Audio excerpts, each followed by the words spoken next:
Welcome to Healing the Divide, produced by Methodology Books. Today I'm your host, Malik Shabazz, and we don't bring you news, discussions, or politics for the sake of discussion. Our responsibility is the bigger picture. This is the message today for our family members, friends, neighbors, and allies in the white community in America. We've mentioned that across the internet, social media, YouTubers, podcasters, people on the left are saying such and such a group messed around and found out. Such and such a group messed around and found out. The problem is that our friends, family members, neighbors, and allies in the white community are not realizing that on the left, the people on the left messed around and are the only group who still have not found out. And in this series, I want to cover individually situations where things could be different and we could learn something from the example. The first I'm going to cover, even though I'm a black man in America and we've been here for centuries experiencing what we've experienced, the first thing I want to cover is the issue of the Palestinian Americans, because of the fact that their situation will help me bring across points that cover everybody else's situation. I said to our family members, friends, neighbors, and allies in the white community to try to imagine. Don't just hear what I'm saying. Try to imagine, like with the imagination of a child, as if you were daydreaming, if you were sleeping, having a nightmare. Let your mind go into a place, like pause for a minute from all the distractions and let your mind realistically imagine that you were living in Nigeria. Not to point out Nigeria as anything negative, but I'm using a country where there's black people running the country. And you're in that country, and you grew up in that country, the descendant of slaves from centuries ago. So that you can reverse what's happening, for an example. And as you've seen, and you're one of the people who pays attention to history, and you know what's been going on with your people in that country. And then imagine that there are Nigerians who are as evil or more evil than the people on the right, so-called right, and filled with the hatred that some of them are filled with. And they're filled with that kind of hatred for white people. And then there are Nigerians who oppose them, but listen carefully, they oppose them. They don't have problems with you. They're not basically bent on oppressing you, but they oppose them for reasons specifically connected to the society itself. And because they're not like the others, they're your allies because they're the lesser of two evils, or they're the ones who are not a threat to you. They're the ones who are not directly trying to harm you, at least in general. And every time there's situations that are going on that impact life in Nigeria, you're really not consulted much. You're really not involved much in the process. Your opinions, your thoughts, and etc. are not involved.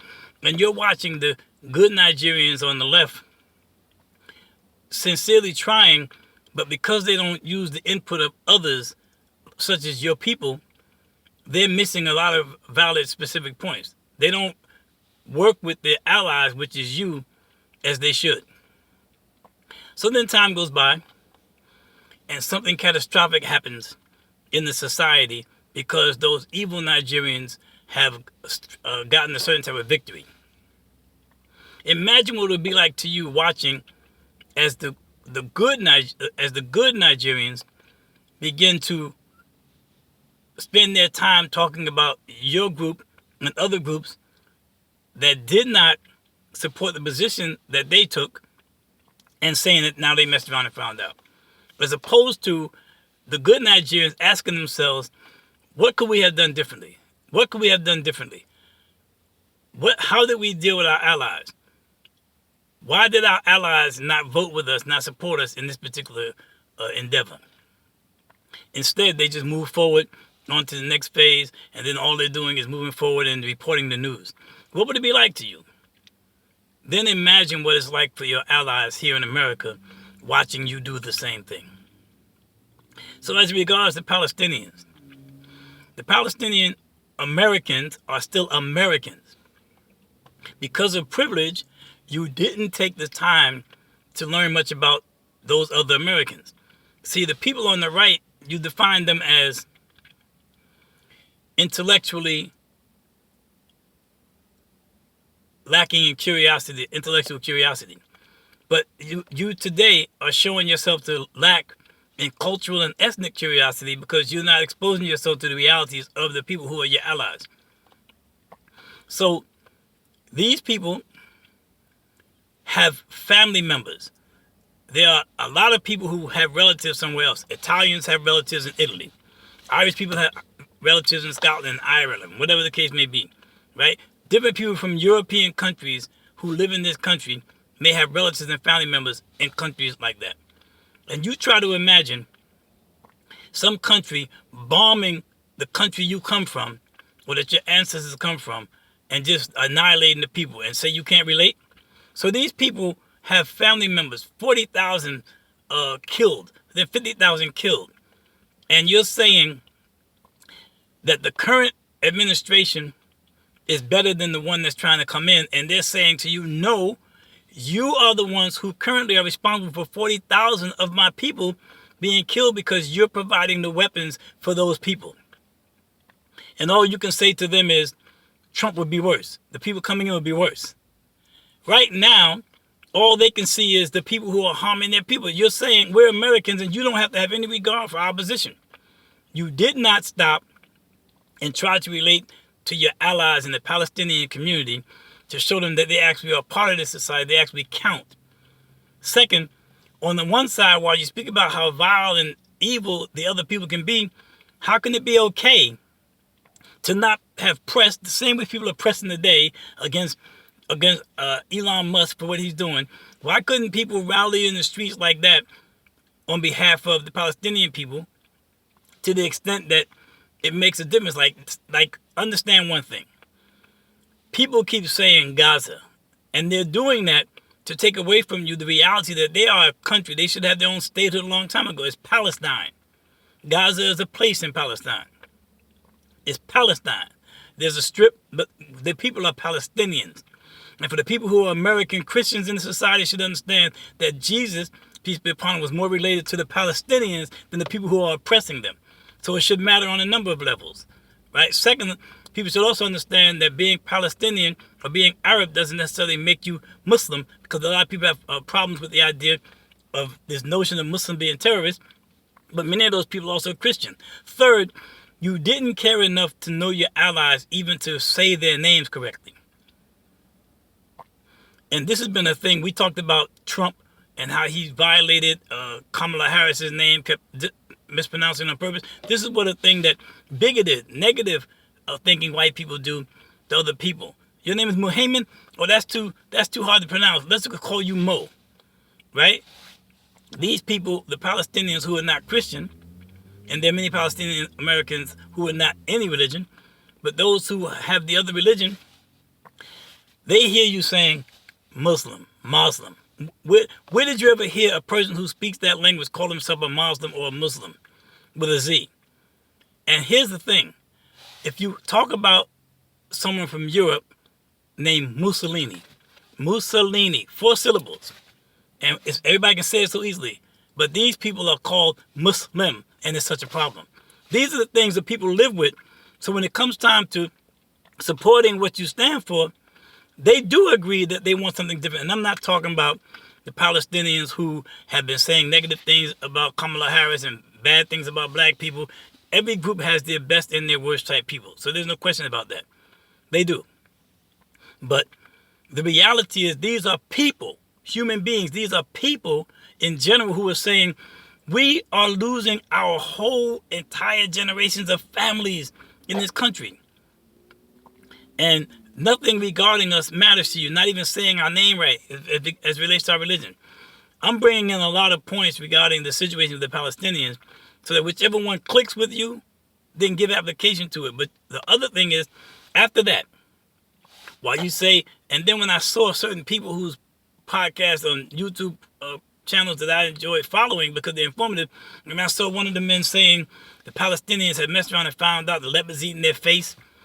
You know, I said, this is a lot of gall. This is what you call white privilege. you got to understand, this is what you call white privilege. It doesn't mean that white privilege is an evil thing by the people who happen to experience it. But the problem is, he totally missed the point.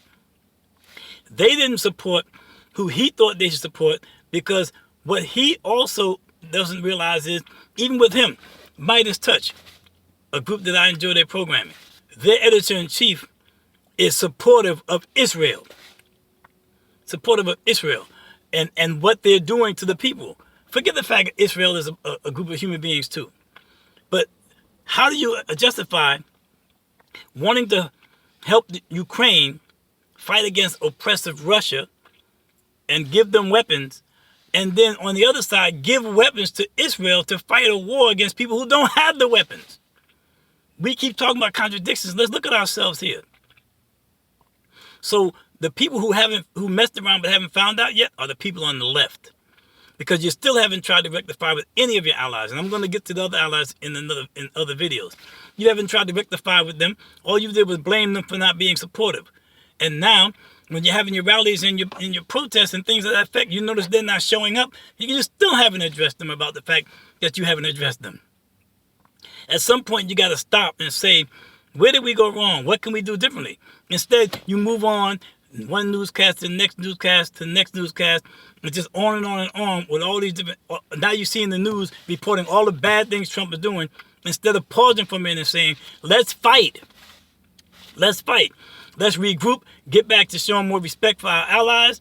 Let's come together and let's put strategies together. We got people like Ben Marcellus, Glenn Kirshner, Mark Elias, who's great with covering people's voting rights. And I'm not putting them down. But you have all these great lawyers on these networks and doing all this talking and giving their opinion, when they should come together and form an organization to fight legally against the things that are going on. They got the minds for it.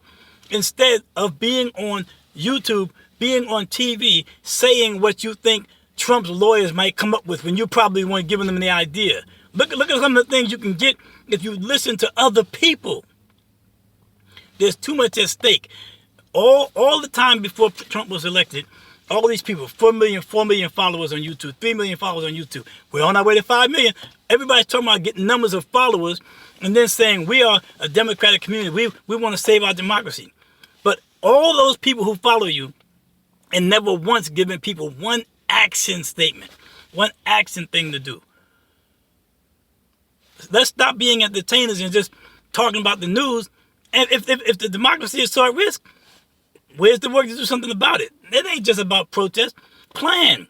Do things like people who support the problem, point them out. All of these different Republican senators and congressmen who are kowtowing to Trump, they should be individually attacked in their society. The people should be made to see what cowards and chumps they are. Everything should be done now to see to it that they have no chance of being elected in 2026 or the next time an election is held for any of them.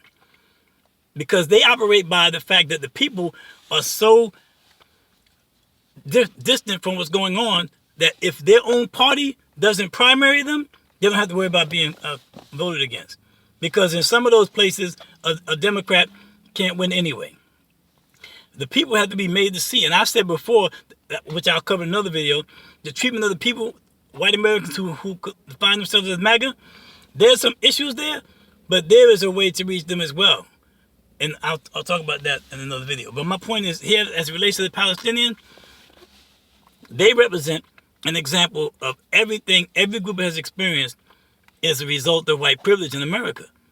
And black Americans can relate that despite how offended they are by some of the things that Palestinians have said, they can relate to what they're experiencing. They can relate.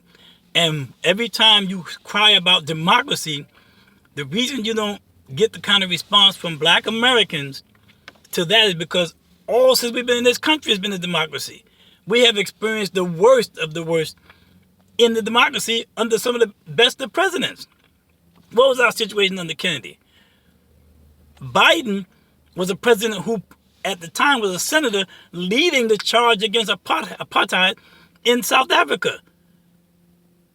So he was certainly a better president than many people, regardless of certain things going on, and even the fact that he didn't stop sending the bombs to to Israel, sending weapons to Israel, this in spite of that evil reality, he still was one of the better of America's presidents. So I'm saying this is not some rant to complain. I'm speaking sometimes with frustration. I'm not a person who uses profanity, but sometimes the frustration is so strong, I just want to get on here and cuss people out. That's how bad the situation is, because everybody just moves instead of stopping. You all owe apologies to your allies. The people in this country see themselves in a situation where there's a dominant white culture, majority white population. Some of them are just outright evil and intend harm. You see democracy, but you see at the same time who's being attacked. We've been telling you since before the election who's really at stake here. They have to walk over democracy to do what they want to do to the people they don't like. But all you see is the democracy part. You don't see, like, when, and really quickly, when we talk about immigrants, we can use the word immigrants, you don't realize the power of words. Just to dehumanize people, you always got to give them a title. Call them human beings. Why don't you challenge the Republicans with the fact that these people are human beings? When you give an argument, you know what kind of argument you give? If they get rid of all these so-called undocumented migrants, look at all these terms, right? Then who's going to work the farms? Who's going to work the fields? Do you? No. Instead of talking about them like people used to talk about the slaves, you know, we freedom, who's going to work our fields? It's the same language. Instead of talking about them like that, say, those are human beings you're talking about, just discarding and treating in any kind of way. Make them face the reality of these people being human. Call upon the humanity so that there are people who even would follow Trump, who there's a place inside them that they respond to humanity. There are many ways that we can solve some of these problems if you want to listen to other people. When I said before the election, I said when DeSantis began to run and I saw he was playing with the word woke, and he said Florida is where woke goes to die. So I wrote the book, Florida is where DeSantis' presidential dream goes to die. And I explained everything people need to understand about what they're dealing with DeSantis and how he's using different terms and languages to impact specific people who respond to these dog whistles. I explained the true meaning of woke and the true meaning of CRT. And then, now I'm saying to you, look at what you're dealing with. Look at what you're dealing with. And I also said there are no organizations, no plans, no strategies that can take place that can be effective without me having a voice in it. And I didn't mean me, the individual, Malik Shabazz. I meant people who think like me, who have lived through what I've lived through. Not you have meetings and then invite us to join you in the protest. Invite us to the meetings to plan. Maybe we have some more effective ways that even the protest can go. Remember, we have a history of that. And the other thing I want to close out with before I get into the issues of Black Americans in the next video, we're dealing with right now the memory of Kent State. If you look back to the time when white students were protesting the Vietnam War and everything else, they were white. It's always been the kids on the college campuses that look at the world realities and they go against it. They want good in the world. And these kids got hurt, right? Some killed. And there was a time when the Black Panther Party for Self-Defense was pushing, feeding the black kids, protecting the community, other things, right? And they got targeted. They joined alliances with white students and white organizations to push against the Vietnam War, etc. When everything was said and done, the Black Panthers got annihilated. And those same students and the people that they joined with, you have no idea who they are today. No idea. And that's how it is. We get a certain thing and then people can blend back in. And with no offense, like, for example, I saw some YouTube groups, Facebook groups that I was on, when it became clear that Trump was getting in power, a number of people closed their groups. See, you can close your group and go back to just disappearing into society. If I have a group and I'm pushing these causes, what difference would it make if I close the group?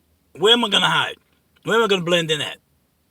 So look at the reality. Do better about your allies. Thank you for your time.